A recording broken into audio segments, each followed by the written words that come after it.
You don't have to look back very far in American history to see that it's repeating itself right in front of our very own eyes.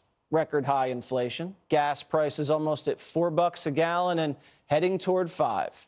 A major foreign catastrophe unfolding, failed economic sanctions. It all sounds familiar, doesn't it?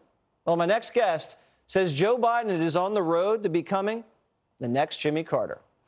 He writes, the Biden presidency is teetering on the verge of a foreign policy cascade of disaster as bad and potentially worse than Carter's in 1979, with obvious implications for his and his party's political future this year and in 2024. Joining me now, historian and author of Doom, The Politics of Disaster, Niall Ferguson. All right, a lot of similarities here. I think a lot of people see the writing is on the wall. Is there any way Joe Biden can turn the clock back and not have it get this bad?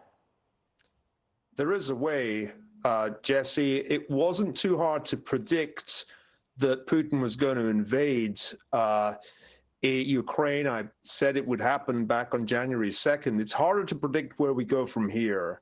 The Russian war effort has not gone as planned. They are showing significant signs of being bogged down. Even with the inadequate armaments they've received from the West, the Ukrainians are fighting heroically for their freedom. And of course, the Russian economy is cratering. So there is a chance. It's a slim one, but there's just a chance that Putin is going to fail here. He may even find himself the victim of a palace coup if the failure is big enough. Now, I don't want to arouse false hope, but I do think it's worth paying tribute to the heroic performance of President Volodymyr Zelensky and of the Ukrainian people in fighting a superior force.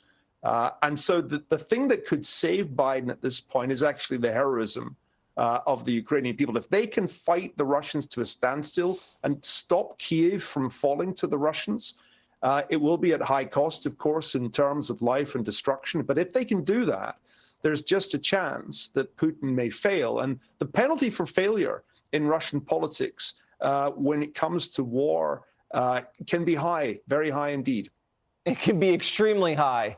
And I think everybody knows what we're talking about. Niall Ferguson, thank you so much. And that was a great article. I suggest everybody read it.